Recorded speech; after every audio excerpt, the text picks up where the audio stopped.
Hi everyone, my name is Cora and I'm going to be demoing a standing float serve and a standing jump float serve for you today.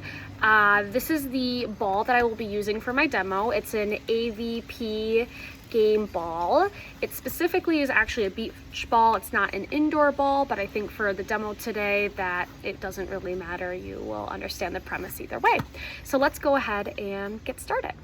Okay, so for a standing float serve, the first thing that we want to talk about is our feet. With our feet, we want to make sure that your non-dominant foot is the one forward and pointing in the direction in which we are making our movement to. The next part about our feet is we want to make sure our dominant foot is at a 45-degree angle and our feet are shoulder width apart. The other thing that I want to make sure that we are mentioning is our slight bend in our knee, as when you are doing an athletic movement, I think you should have an athletic body. So having a nice slight bend to our knee represents that. Then on top of that, we want to make sure that our weight is positioned back and that we have the ability to make a forward motion to the ball in our serve. So our weight has to be starting back. With my littles, I tell them all the time that they need to be able to tap their foot in order to make that motion forward.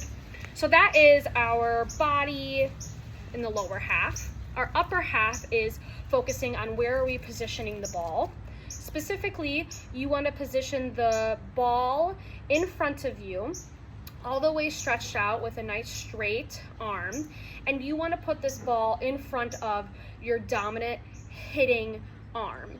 So not out here, but over in front of my right shoulder, which is my dominant hand.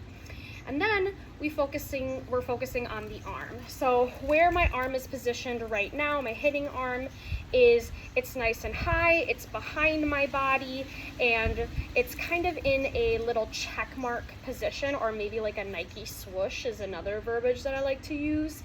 And we're making sure that our elbow is higher than our ear. And so you can do like a little ear check to make sure, yep, my elbow is higher than my ear.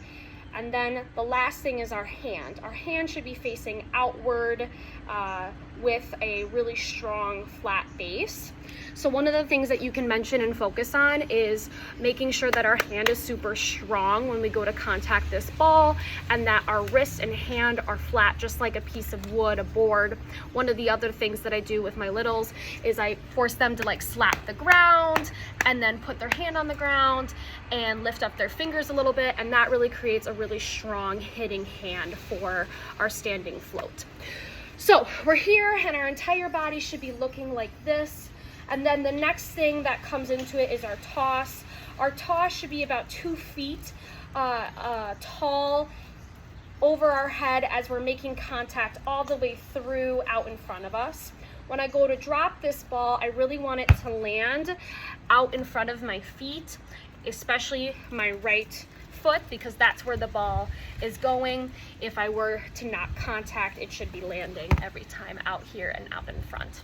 When I make contact with this ball as I go to toss, I'm catching it in the air at its peak, so I am fully extended, hand is fully forward, and I'm momentum-wise moving forward in my standing float serve.